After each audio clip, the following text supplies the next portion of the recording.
विषय हिंदी। मुख्य पाठ्य पुस्तक क्षितिज का अंतिम अध्याय संस्कृत पढ़ना है, क्योंकि 2 पद्य पढ़ा चुके हैं। गद्य में भी स्त्री शिक्षा की विरोधी कुतर्कों का खंडन पढ़ा दिए हैं महावीर प्रसाद द्विवेदी जी का, और ये भदंत आनंद कौशल्यायन जी का संस्कृत चैप्टर है जिसे कि पढ़ाना है।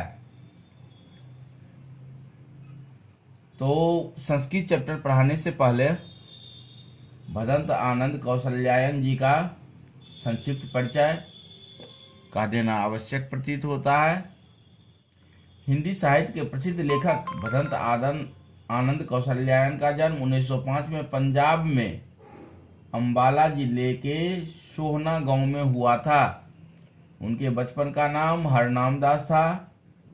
प्रारंभिक शिक्षा प्राप्त करने के बाद ही उन्होंने बौद्ध धर्म अपना लिया और बौद्ध बन गए। विश्व भ्रमण करते हुए उन्होंने हिंदी भाषा और हिंदी साहित्य के विकास का प्रयास किए। वे राष्ट्रभाषा प्रचार समिति से जुड़े रहे। वर्धा में रहते हुए उन्होंने काफी समय बिताया। 1988 ईस्वी में उनका देहावसान हो गया, अर्थात वे 83 वर्ष तक जिंदा रहे। उनकी रचनाएं लगभग 20 से अधिक पुस्तकें हैं, जिनमें भिक्षु के पत्र, जो भूला न जा सका, आह ऐसी दरिद्रता, बहानेबाजी, यदि बाबा न होते, रेल का टिकट, कहाँ क्या देखा आदि प्रमुख है। साहित्यिक विशेषताएं इनकी है। भदंत आनंद कौशल्यायन जी ने गांधी जी के साथ लंबा समय बिताए।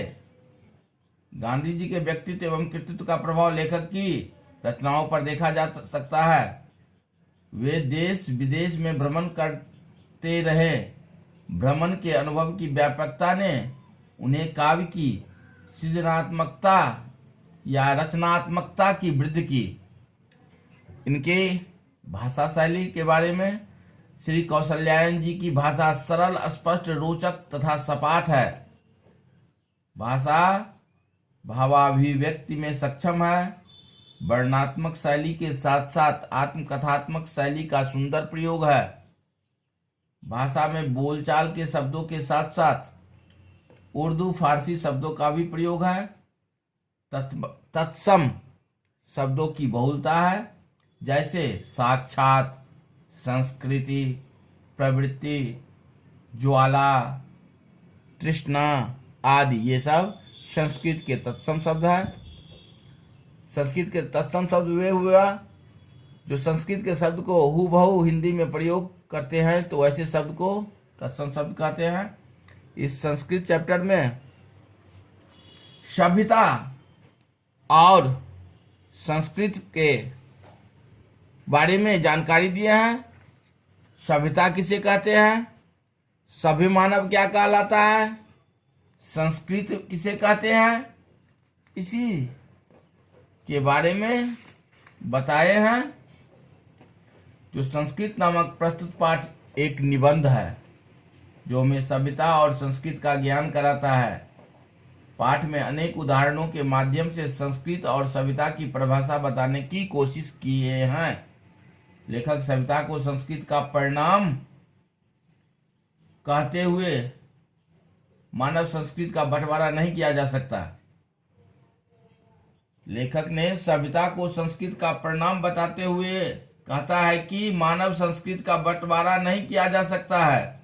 जो लोग संस्कृत का बंटवारा करना चाहते हैं उन्हें देखकर लेखक दुखी होता है। लेखक का मानना है कि जिससे मानव कल्याण नहीं हो सकता वह न तो सभ्यता है और न ही वह संस्कृत है। तो इसी के बारे में कुछ उदाहरण देकर समझाए हैं। अगले क्लास में समझाते हैं।